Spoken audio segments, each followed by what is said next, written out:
Muy bien, continúo por favor con la presentación. Hoy tenemos en en segundo lugar la presencia de la doctora Helen Germana Hersdorf. Ella es una reconocida especialista con una sólida trayectoria profesional y académica. Ha sido autora de múltiples publicaciones a nivel internacional. Ella es coordinadora del Laboratorio de Análisis Clínicos y Genómica en el Laboratorio de Metabolismo Energético y Composición Corporal.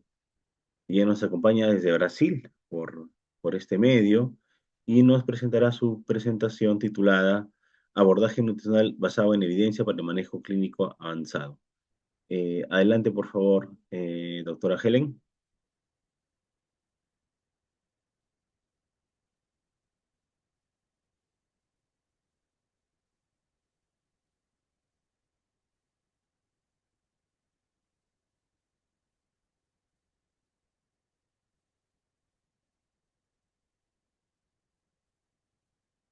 Permítame un segundo que le voy a habilitar el audio. Un segundito, por favor.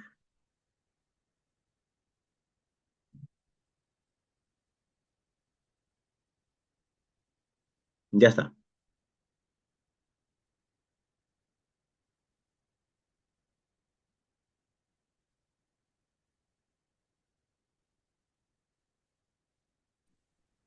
Ahora, ¿me oyes? Está perfecto. Sí, perfecto, doctora. Muchas gracias. Ah, bueno, pues nada. En primer lugar, me gustaría dar las gracias en la personalidad de Luis, que me ha hecho la invitación.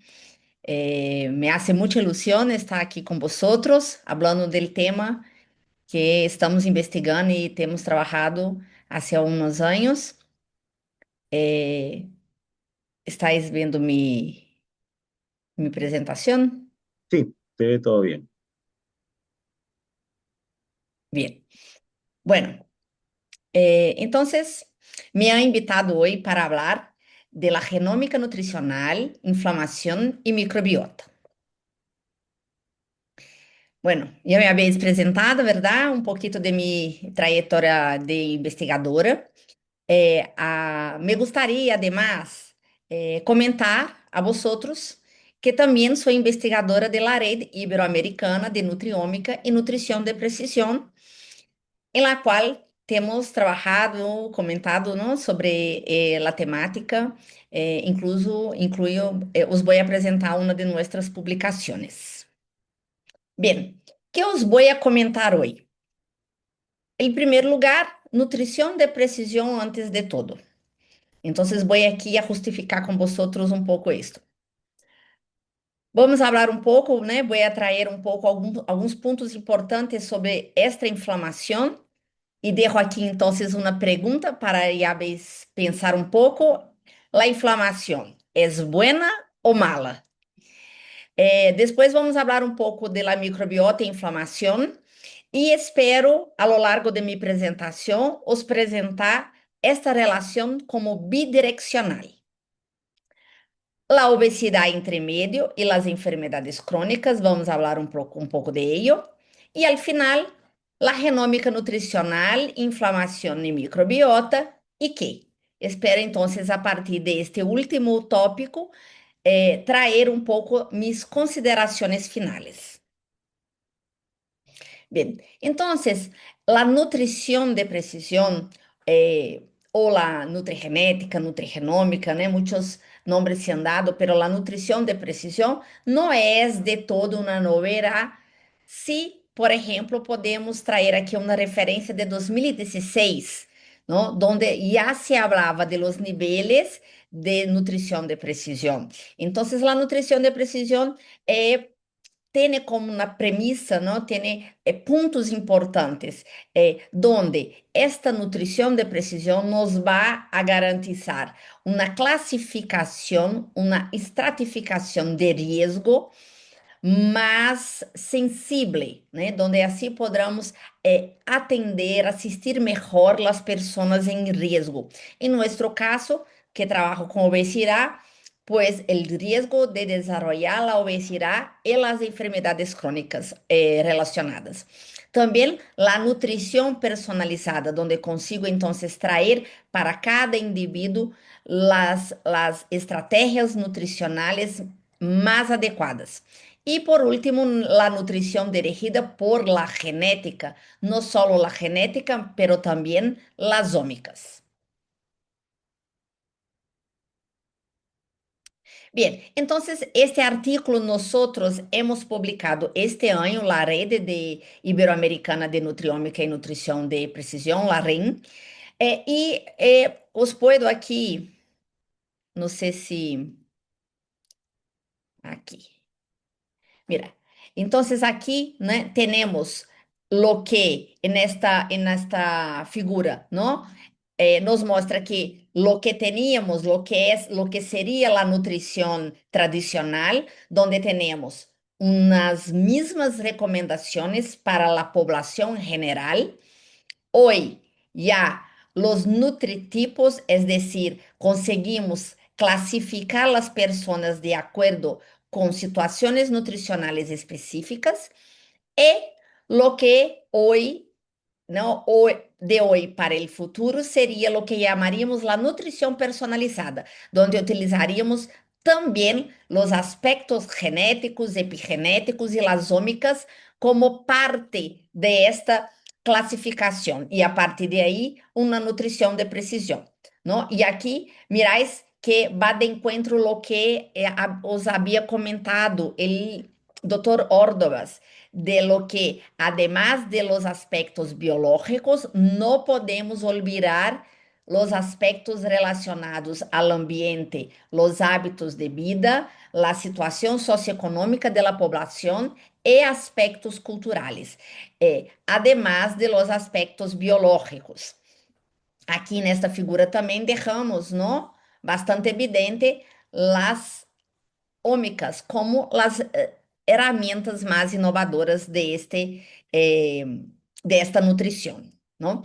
Este otro artículo que fue publicado año pasado es muy interesante porque nos trae de una manera bastante didáctica los componentes de esta nutrición de precisión, dividindo los aspectos intrínsecos relacionados a la persona y los extrínsecos relacionados al ambiente. ¿No? E aqui os dejo, ¿no? Señalado la microbiota intestinal como uno de los componentes intrínsecos muy importantes. Fijaros que además de lo que es la diversidad y la interacción de la dieta con la microbiota, fijaros que el segundo punto que se destaca en esta figura es justo la inflamación y el sistema inmune, de lo que vamos a hablar más hoy.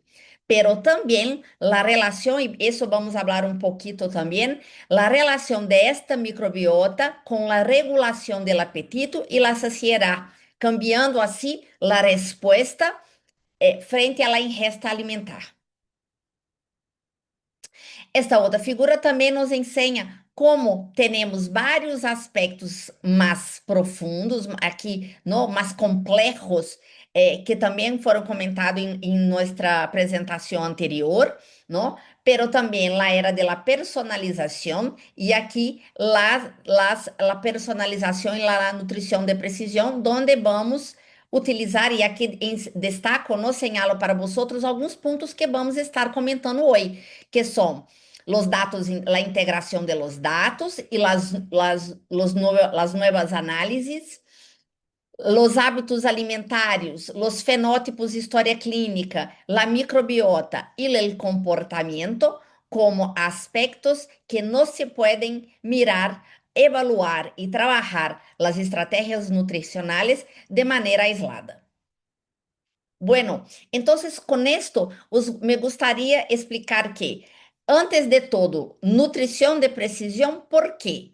Cuando hablo de inflamación como un tipo de fenótipo, cuando hablo de la microbiota, es decir, de la metagenómica, cuando hablo de la obesidad, es decir, del estado nutricional y también de cómo la alimentación, todos esos factores están interligados y son muy importantes para la prevención de las enfermedades y también para su tratamiento, estoy hablando de nutrición de precisión.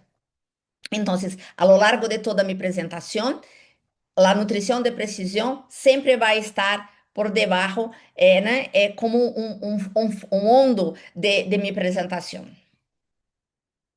Bueno, entonces, mi pregunta para vosotros, ¿inflamación es buena o es mala? ¿Qué os parece? Se podéis, não, se puderam responder, ¿qué me responderían? Bueno, yo os voy a decir la respuesta. Pues sí, la inflamación es buena. ¿Por qué? Porque cuando tengo un, una, uma infecção, não? Uma inflamação, um antígeno, um hospedeiro que me causa uma resposta do sistema imune e eu tenho alarmas, tenho uma amplificação da resposta do sistema imune com a secreção e produção de citocinas, prostaglandinas, leucotrienos, isoprostanos, uma série de moléculas muito importantes para a defesa de meu organismo. Además, este sistema é contrarregulado com as citocinas anti-inflamatórias, a mais conhecida, a interleucina 10, por exemplo, ¿verdad? E a partir de aqui consigo fazer a resolução deste processo inflamatório e manter a saúde desse organismo. Então, a inflamação é boa, pero, sin embargo, quando eu tenho um ambiente, um estilo de vida em um ambiente que causa uma desregulação desse sistema imune, câmbios epigenéticos endócrino-metabólicos, este processo, este estado inflamatório também se é malo. Então, a inflamação também pode ser mala. ¿Por quê? Porque vou ter uma produção de essas citocinas pró-inflamatórias com uma contrarregulação desequilibrada, com um aumento bastante importante do estresse oxidativo, com produção das espécies reactivas. Isto todo relacionado com este estado inflammaging, que seria nossa inflamação crônica, inflamação sistêmica subclínica, e además uma relação desta inflamação crônica, é decir, a lo largo de la vida, não? Causando um impacto negativo, aumentando o desarrollo de la inflamação crônica e de las enfermedades relacionadas a lo largo de la vida, las enfermedades crônicas.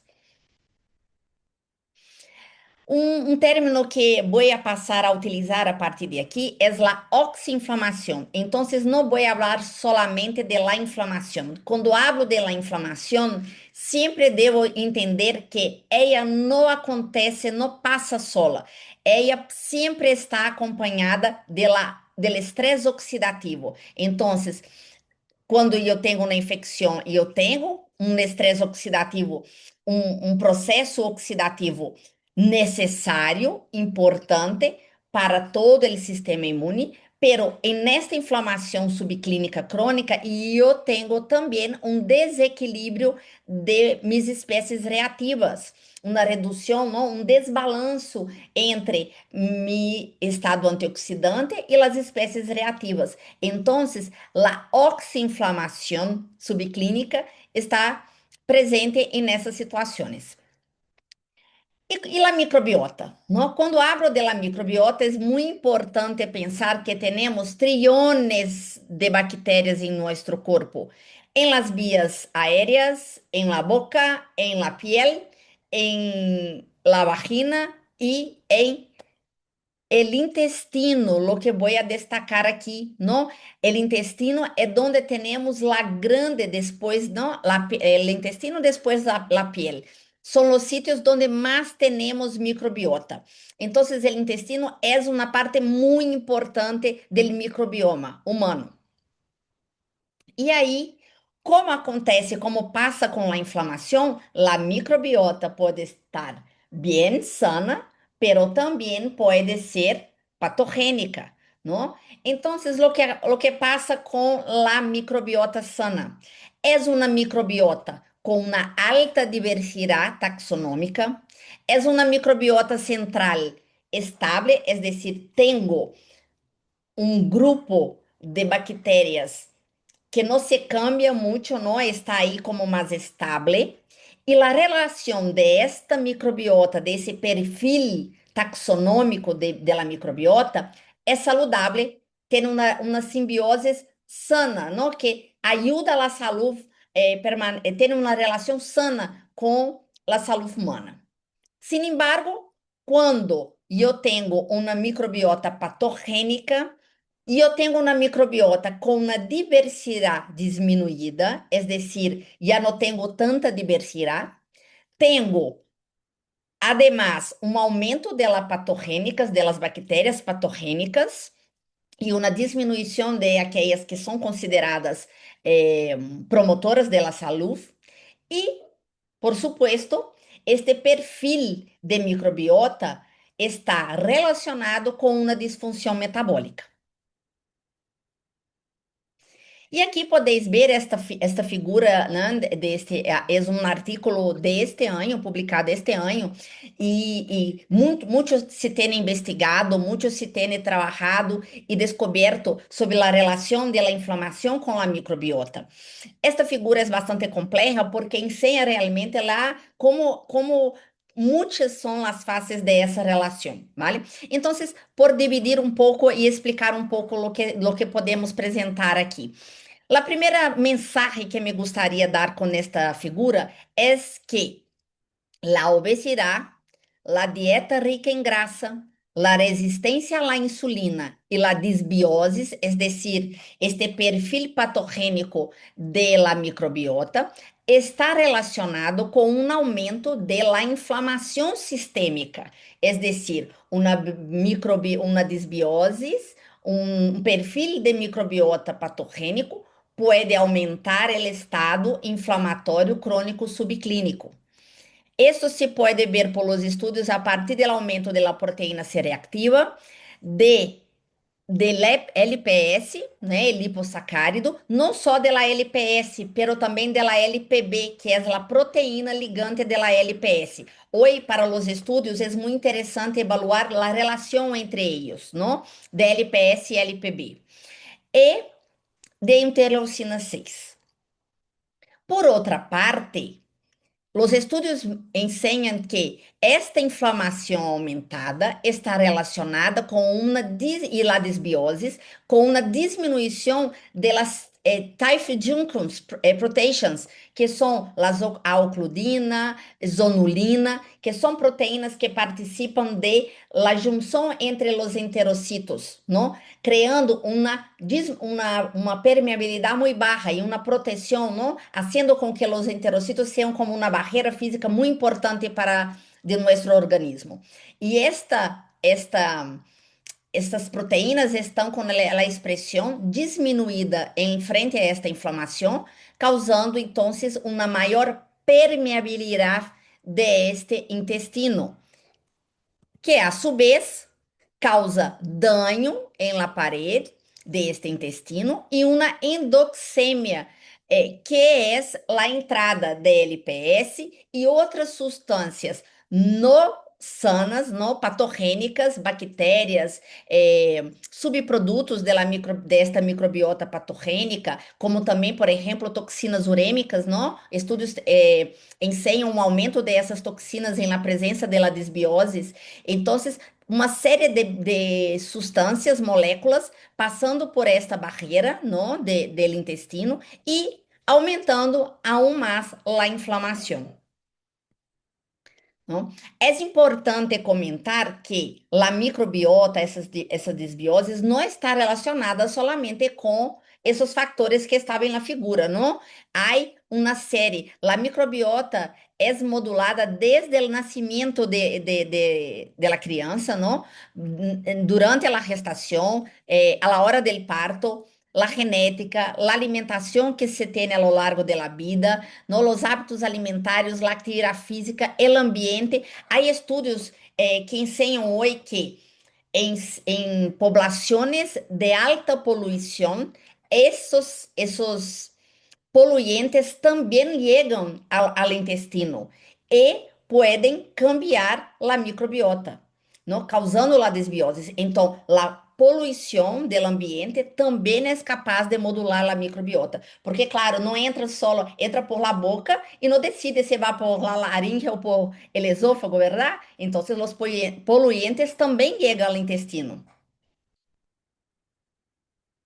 Esta figura também nos ensina que uma microbiota sana, ves, muy diversa, ¿no? Es productora de ácidos grasos de cadena corta que tienen una acción bastante interessante sobre o sistema imune, metabolismo lipídico, controle do apetito, uma série de mecanismos hoje relacionados com a produção de los ácidos grasos de cadena corta, não? E esto nos causa um ambiente anti-inflamatório, mais anti-inflamatório que pró-inflamatório. Pero em uma situação de que vamos falar agora, resistência à ação da insulina, dieta rica em grasa, o ambiente é cambiado por uma menor diversidade, a presença destas bactérias rojas representando bactérias patogênicas, um aumento da LPS e podeis mirar, ó, um aumento da permeabilidade intestinal, com, por supuesto, não, como consequência, o aumento do estado inflamatório. Entonces, con esta presentación hasta ahora, me gustaría dejar más un mensaje. La microbiota y la inflamación se relacionan de manera bidireccional. Y ahora os pregunto, ¿y la obesidad en esta relación? ¿Cómo se presenta la obesidad en esa relación bidireccional entre microbiota e inflamación? Bueno, no me voy a tardar en esto, pero no puedo dejar de decir que la obesidad es una enfermedad crónica multifactorial que está relacionada con el aumento del número y del tamaño de los adipocitos, ¿no? El exceso de adiposidad es seguramente relacionado com o desenvolvimento de outras enfermidades crônicas, como o diabetes, dislipidemias, hipertensão e risco e o aumento de risco cardiovascular, dentre outras enfermedades. Então, a obesidade mais que dobrou desde 1990. Em 2022, não se ha marcado que mais de 2,5 bilhões de adultos já têm o excesso de peso e 890 milhões e apresentam obesidade. E agora, para 2025, 2,7 bilhões com excesso de peso. ¿Ves? Em 3 anos, nos ha crescido 0,3 bilhões de pessoas com obesidade, com excesso de peso. E aí, a obesidade e a inflamação também têm uma relação muito importante. Por quê? A lo largo do aumento da adiposidade, principalmente da visceral, temos um câmbio do perfil de células do sistema imune. Os macrófagos M2 são diminuídos e transformados em macrófagos M1, que produzem uma quantidade maior de citocinas pró-inflamatórias. Bueno, em minha tese doutoral, não, que já há alguns anos, não, nós em 2010, é decir, há 15 anos atrás, já conseguimos ver esta relação. Fijaros que, a lo largo do aumento do perímetro da cintura, eu tenho um aumento significativo da proteína C reactiva, complemento C3, a proteína ligante de retinol 4 e interleucina 6 em nível plasmático em pessoas sanas. Essas não são pessoas com obesidade, todas pessoas saudáveis. E mesmo assim, eu tenho uma relação direta entre a adiposidade visceral e os marcadores inflamatórios. Lo mesmo com outro indicador, ¿no? De acúmulo de grasa visceral, que seria o índice cintura-cadeira. Pero fijaros que quando evalúo a grasa total, solo para a interleucina 6 é encontrado significância. Claro, estou trabalhando pessoas aqui, éramos adultos jóvenes e sanos, então a relação com a grasa visceral era mais forte. Nosotros también, además de evaluar los marcadores en niveles séricos, hemos evaluado también la expresión génica de esos marcadores inflamatorios. Y hemos visto también que cuando evalúo, he dividido esta población de adultos espanhóis a lo largo de la grasa troncal, que foi calculada por los pliegues, ¿no? de subcutâneos, ¿no? Suprailíacos e subescapulares, é encontrado que mientras aumento esta grasa troncular, aumento também a expressão de ICAM, receptor de interleucina 1, de interleucina 6 e de TNF. Tanto para a grasa troncular, como também para o perímetro da cintura. Fijaros, este estudo muito interessante que ha comprovado que não são só os adipócitos que produzem secretam as substâncias em el tejido adiposo. Las no adipocitos têm uma produção muito importante dessas citocinas em el tejido adiposo, que são justo os macrófagos M2 que eu he comentado. Bem, isso também é importante dizer que empieza com um tecido adiposo sano e, además que a gravidade da enfermidade se vai aumentando, a obesidade se vai quedando mais grave, nós também vamos tendo um aumento de marcadores, células inflamatórias, marcadores pró-inflamatórios, hipóxia, uma redução da angiogênese, diminuição da adiponectina e aumento então da hipóxia, da fibrose desse tecido adiposo. Esse tecido adiposo, ao largo do acúmulo da grasa, se vai quedando cada vez mais enfermo, mais inflamado. Então, essa obesidade e inflamação estão relacionadas com muitíssimas enfermidades, enfermidades ósseas, aumento do risco cardiovascular por uma série de mecanismos, neuroinflamação, que hoje, não, isso seria uma outra apresentação relacionada tanto com a señalização do apetite, como também com as enfermidades mentais, não, a depressão e a ansiedade. E enfermidades renais, como os havia comentado.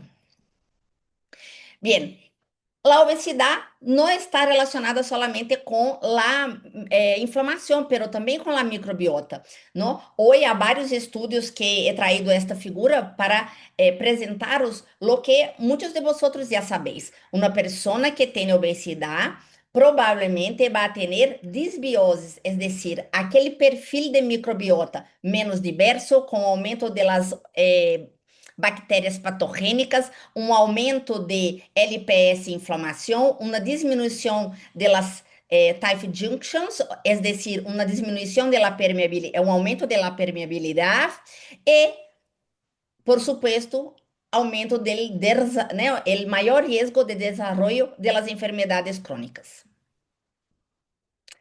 Nós também hemos publicado um artículo este ano que ensina um pouco a relação de la microbiota e la obesidade, de la disbiose e de la hipertrofia del adipócito. Fijaros que a inflamação e a resistência à insulina são mediadores de esta relação entre a disbiose, o aumento de los adipócitos e o aumento de la ingesta alimentar. Es decir, a pessoa com obesidade tem menos controle de seu apetito. E isso, por supuesto, interfere muitíssimo em seu tratamento. Então, é decir, quanto mais grave a enfermidade, menos controle do apetito esta pessoa tem. E isso tem relação também com a disbiose em que esta pessoa se encontra.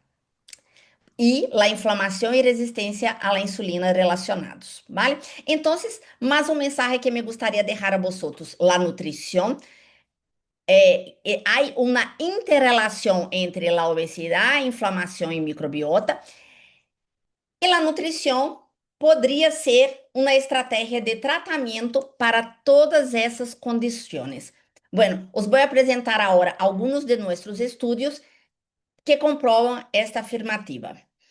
Bueno, un primer artículo que hemos publicado en 2016, pero que es de mis artículos más citados, es un artículo donde hemos propuesto cómo las grasas saturadas pueden mantener um estado inflamatório subclínico.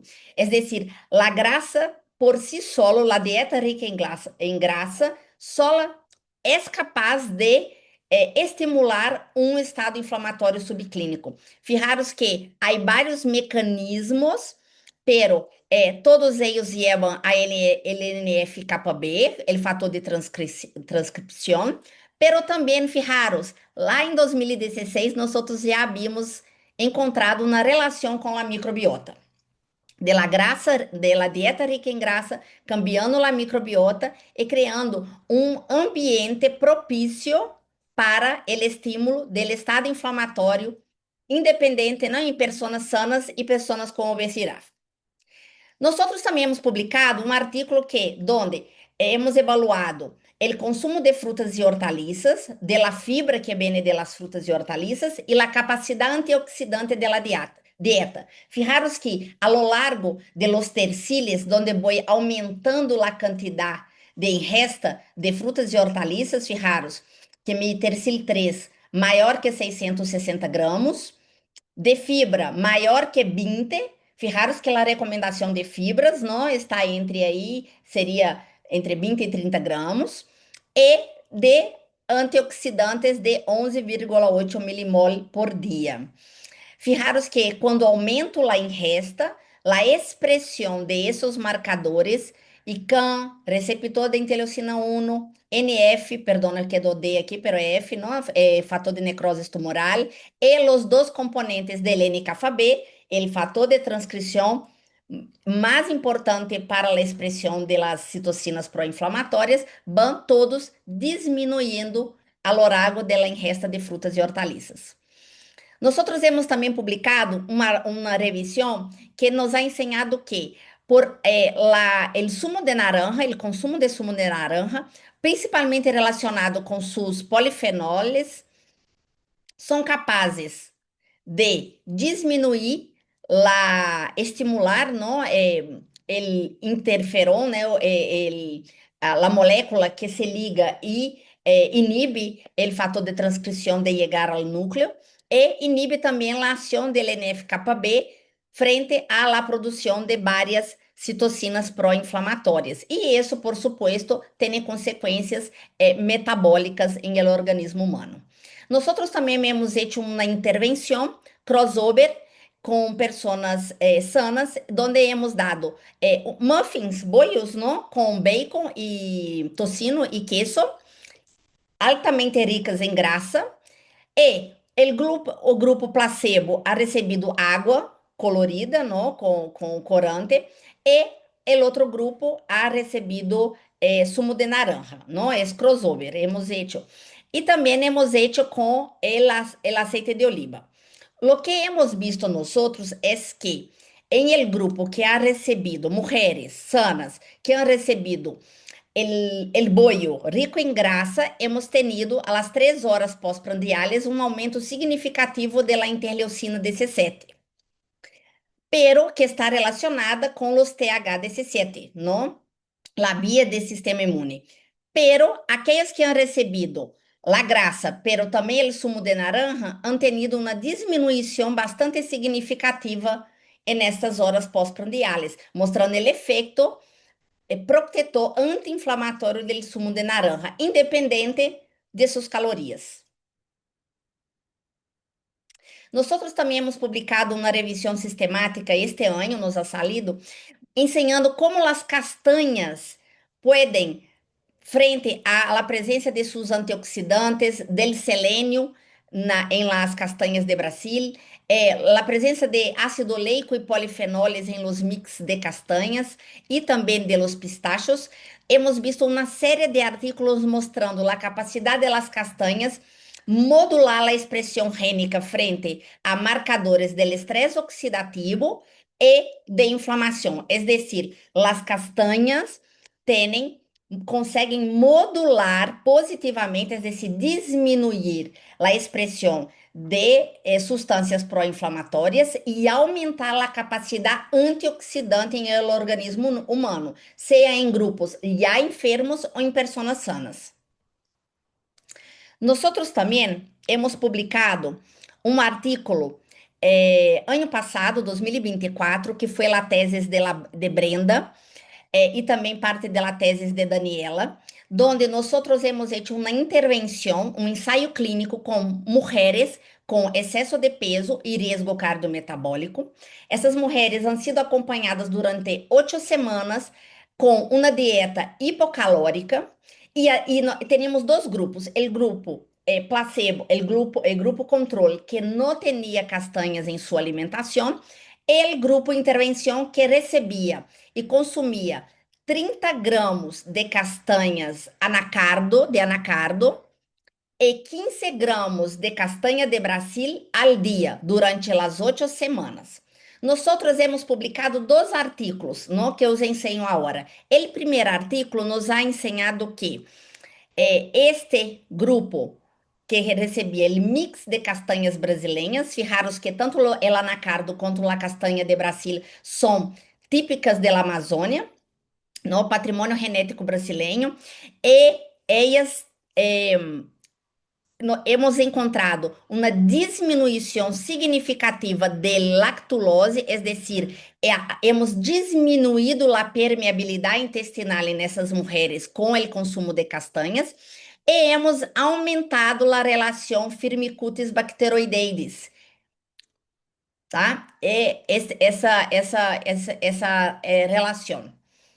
Además, hemos encontrado uma relação positiva entre aumento de bactérias benéficas e diminuição de algumas citocinas pró-inflamatórias, la DC7, que hemos visto em estudo anterior, pero además interleucina 6 e fator de necrose tumoral. Outro estudo onde hemos oferecido no el mix de castanhas, pero mulheres com excesso de peso e dieta hipocalórica durante 8 semanas, oferecemos apenas castanha de Brasil rica em selênio, que hemos encontrado uma diminuição significativa depois de 8 semanas em vários marcadores inflamatórios e o aumento significativo del selênio em el plasma. Además, hemos encontrado uma diminuição significativa também da lactulose, é decir, com esta castanha rica em selênio, hemos conseguido melhorar a inflamação, diminuir o estado inflamatório dessas mulheres com obesidade e também melhorar a permeabilidade intestinal. Essa diminuição das citocinas pró-inflamatórias e aumento da permeabilidade estiveram relacionados significativamente com o aumento de selênio. Então, nós hemos planteado uma figura para juntar todos esses dados, não? Mostrando como o selênio, metionina, que é biodisponível presente em las castanhas, é capaz de diminuir a inflamação e actuar em vias tanto anti-inflamatórias quanto também antioxidantes. E nós entendemos que essa relação microbiota e inflamação ha passado conjuntamente com a perda de peso, é decir, elas han perdido peso, han tenido mejora en la permeabilidad y además una mejora en la inflamación. Este artículo ha sido publicado, comentado em vários periódicos de Brasil, não? Dado a importância e resultados tão positivos. Bem, además de las castanhas e del sumo de naranja, por supuesto, há muitíssimos outros estudos, não? Bem, vou passar um pouco mais rápido por meu tempo. E que me gostaria falar um pouco para vosotros de los polifenoles. ¿Por quê? tanto el sumo de naranja, não? Además de selênio, el sumo de naranja, outros alimentos ricos em polifenóis têm sido bastante investigados frente à diminuição da inflamação e a melhora da microbiota, tá? Com efeito positivo em cérebro, hígado, tecido adiposo e intestino. Por quê? Porque os polifenóis são metabolizados pela microbiota. Eles são também, como as fibras, considerados prebióticos. Eles também alimentam nossa buena microbiota. E esses metabólitos são absorvidos em nosso organismo e também utilizados em outros órgãos.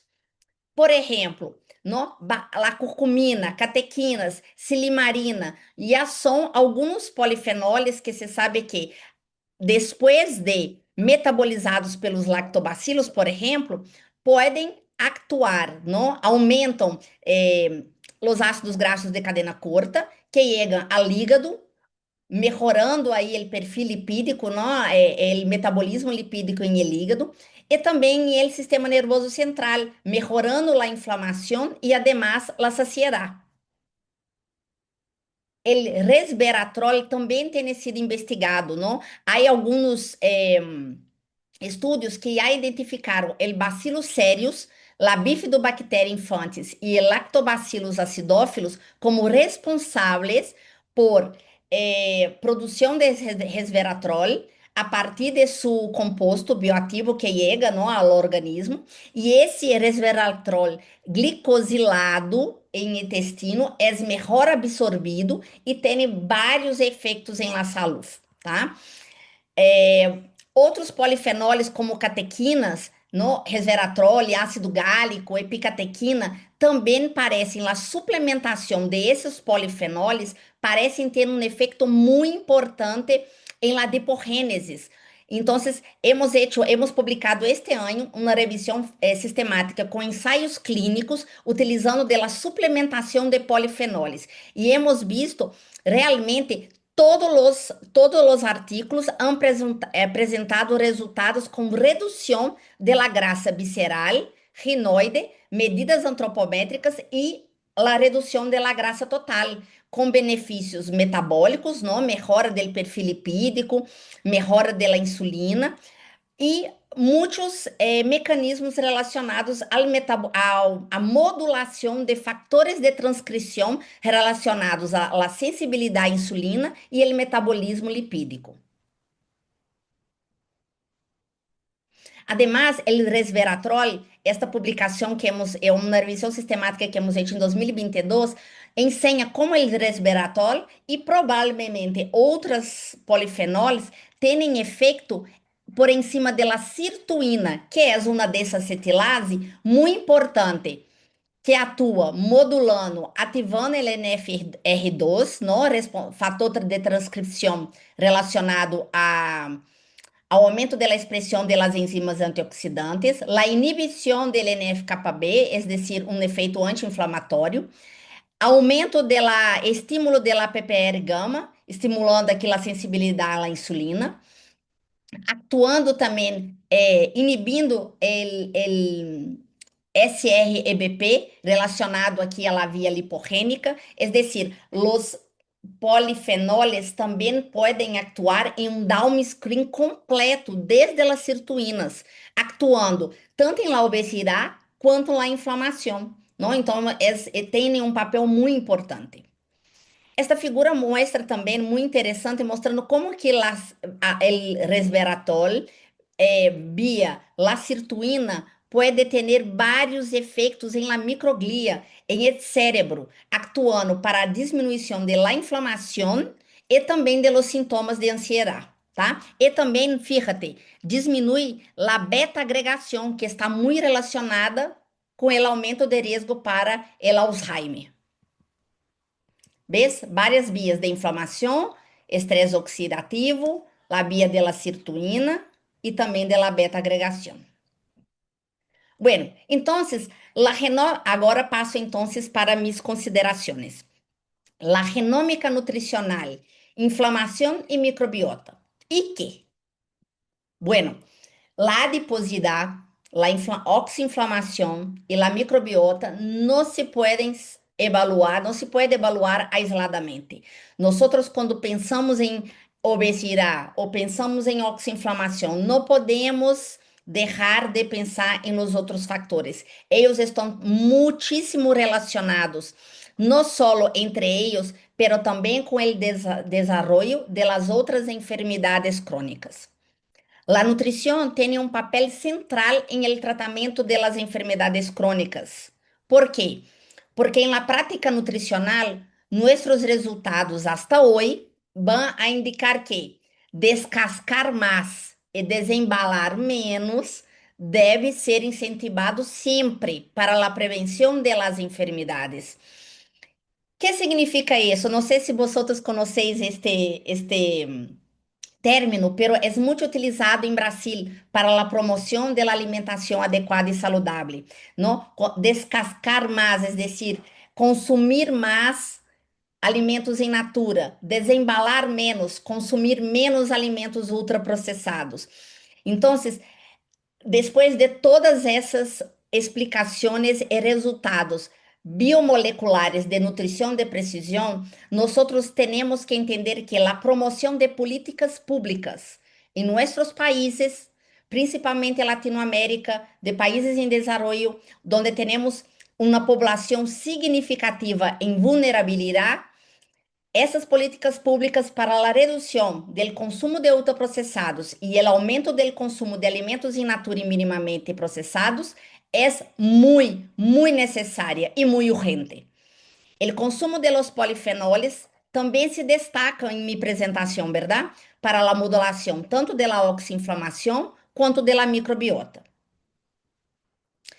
O consumo de alimentos ricos em polifenoles, como as frutas, legumbres, as castanhas que eu he apresentado, poderia prevenir as enfermidades crônicas. Para o tratamento das desbiose e da obesidade, a suplementação deve ser investigada. Por exemplo, uso de nanopartículas para aumentar a concentração de esses compostos em produtos alimentares. Os polifenoles combinados são muito interessantes. Em aquela revisão sistemática para a perda de peso, hemos visto que algumas suplementações tinham mais de um polifenol para optimizar diferentes vias relacionadas à perda de grasa. Doses e tempo, necessitamos mais estudos, mais ensaios clínicos robustos para conseguir chegar a esse nível de informação e recomendação. Outras condições relacionadas com a inflamação sistêmica, como são as enfermidades inflamatórias intestinais, a fibromialgia, a artrite, ou também a menopausia, não? As mulheres com diminuição do estrógeno têm todos esses efeitos que hemos visto relacionados à obesidade. Aumento da adiposidade, aumento da inflamação, câmbio da microbiota. Então, todos esses grupos se poderiam também beneficiar de los estudos relacionados à suplementação com polifenoles.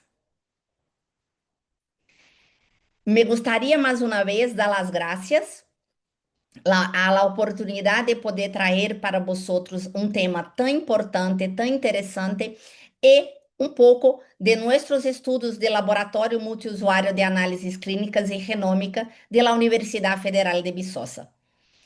Os deixo aqui meu e-mail para caso alguém queira fazer alguma colaboração com nós e também nossas mídias sociais para que podáis acompanhar nossos estudos. Muitas graças. Doctora Helen, muchas gracias por su brillante presentación. Ha sido realmente muy compleja en todo lo que ha presentado. A mí me surgió una duda y es algo quizás también que nos preguntamos a menudo, ¿no? El tema inflamación microbiota o enfermedad microbiota es quizás la analogía del huevo y la gallina. O sea, tenemos por un lado la inflamación o la alteración de la microbiota, la disbiosis, tenemos la alimentación y tenemos como el desenlace del estado de salud. Yo particularmente en la práctica clínica empiezo generalmente por un restablecimiento de la microbiota, identificando patógenos, eliminándolos y quizás suplementamos con prebióticos, probióticos, antes de la intervención dietética, porque si no, no puedes cambiar. En su experiencia y su gran conocimiento del día, microbiota, alimentación, estilo de vida, ¿por dónde vamos?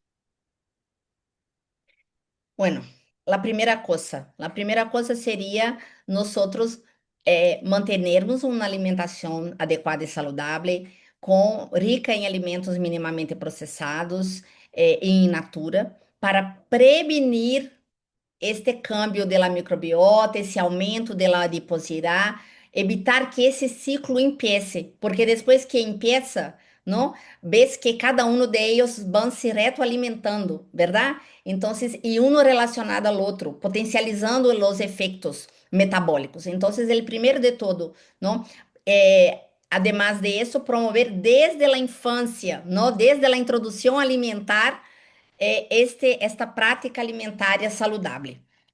Dicho isso, né, depois de isso, pues já temos a situação do tratamento de uma pessoa que já vive com a obesidade, sem dúvida. E eu vejo que trabalhar, em primeiro lugar, os prebióticos para uma melhora da microbiota intestinal seria o primeiro de tudo, para depois lançar mano de las outras estratégias. Nós aqui em nossos ensaios temos hecho o uso de prebióticos e de restrição calórica baseada em restrição de los alimentos ultraprocessados, como 12 estratégias concomitantes, conjuntas, para a perda de peso e melhora da inflamação e microbiota. Essas 12 estratégias estamos utilizando para melhora mais conjunta dessas condições. Doctora, y en ese sentido hemos estado expuestos hace más o menos, bueno, estimo yo, 10, 15 años a todo este boom de la microbiota. Y uno si busca en internet encuentra miles de productos, tanto probióticos, inclusive como donadores de microbiota y tal, para mejorar la salud, ¿no? Y muchos de ellos carecen de la evidencia suficiente para poder prescribirlo. Sem dúvida. ¿Cuáles son sus recomendaciones respecto a las precauciones al consumir probióticos o incluso al buscar algún tipo de transferencia de microbiota o algo similar? Então, nós aún não temos estudos suficientes para recomendações robustas eh, para a prática clínica. Não há alguma coisa, tudo que poderíamos utilizar ainda estariam relacionadas com práticas já melhores, não? Pero práticas já conhecidas. Não temos aún estas recomendações. Por exemplo, em Brasil não temos essas recomendações. Uma coisa seguramente que me gostaria comentar é que, además de muitos produtos, e eu não sei vosotros, pero eu vejo muitíssimos doutores de intestino hoje nas mídias sociais que não sei de onde han salido, que estudos estão fazendo para dizer que são doutores do intestino, pero sí há muita gente trayendo informações não fiáveis, não basadas em evidências científicas. Então, é muito importante que a gente busque personal qualificado, dietistas, médicos, não equipos multiprofissionais, para que possam realmente fazer um bom diagnóstico e, a partir de aí, as recomendações. Isso, sem dúvida.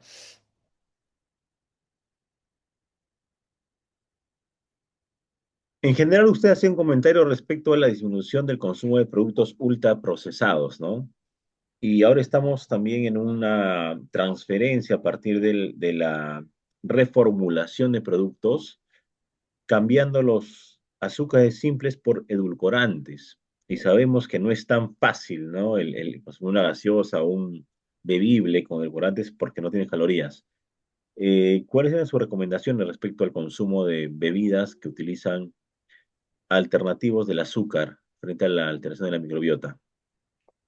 Mira, em primeiro lugar, eu não vejo como una opción saludable la utilización de los productos con edulcorantes en sustitución a los productos con azúcar.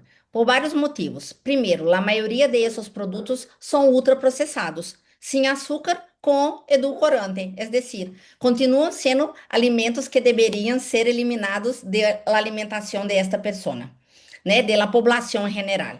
Esse é o primeiro. Segundo, a maioria dos estudos, e agora pensando um pouco nessa relação obesidade e microbiota, vários estudos ensinam que a sustituição de azúcar por edulcorantes não tem efeito em el cambio del peso, não? Há uma compensação calórica ao largo do dia, então que não há um efeito de maior redução del peso ou de la grasa corporal por el uso de edulcorantes, não? Isso é uma falsa ideia. E por último, lo que me has né, perguntado, há hoje vários estudos que ensinam que alguns edulcorantes são prejudiciais à microbiota. Hacen um câmbio, diminuem a diversidade da microbiota, são prejudiciais à microbiota. Não os posso dizer um ou dois, não poner nome em todos, porque aún são poucos estudos, há que estudar mais, não? Por exemplo, por outra parte, a palatinose, que tem um poder edulcorante pequeno, pero já se empieza a utilizar, ¿por quê? Porque ela parece ter um efeito bifidogênico, é decir, que é benéfico ao aumento das bifidobactérias. Então, o que nós temos é continuar investigando, porque há opções, não? Há que buscar novas opções. E eu creio que temos, as políticas públicas têm que impulsionar a indústria alimentar para que ela veja novas opções, produtos mais saudáveis, com menos ingredientes, com mais opções mais saudáveis para a população. E isso inclui cuidar da microbiota. Muchas gracias, doctora Helen. Una última pregunta. También se conoce, o bueno, se está explorando con mayor profundidad la relación intestino-cerebro, ¿no? Se Sim, hablaba por hace muchos supuesto. años, yo creo que de forma equívoca, de un segundo cerebro. Sabemos que no es tan compleja, pero sí, hay Sim, una sim. relación. Y hay una pregunta respecto a cómo la modulación de la conducta a través de la neuropsicología o la llamada psiconeuroinmunología, es un tema bastante complejo, se puede utilizar en la práctica de la atención nutricional, ¿no? O sea, de qué forma podemos alterar nuestra o influir sobre nuestro tema psicológico y de alguna forma mejorar nuestra microbiota? Então, e eu entendo que, por exemplo, eh, manter a microbiota sana é muito bueno para nosso intestino, ou para nosso cérebro, não? Isso é porque las bifidobactérias, né, las bactérias produtoras de ácidos graxos de cadena corta são muito importantes, porque esses ácidos graxos passam a barreira hematoencefálica e têm já comprovada função em el cérebro, não? E, además de isso, tem um papel importante para diminuição ou controle da inflamação em nível cerebral. Por outra parte, nosotros tenemos que pensar, además de, por ejemplo, las fibras, ¿no? Las fibras como prebióticos, los polifenoles son muy buenas, o alimentos ricos en polifenoles. Ou a suplementação, dependendo, não, se é um caso de enfermidade, onde as doses, por supuesto, tendría que ser maiores de lo que aquelas utilizadas na prevenção. Este metabolismo de los metabólitos de los polifenoles producidos por la microbiota podrían tener un efecto muy importante también en la inflamación y el control, ¿no? En la salud del cerebro.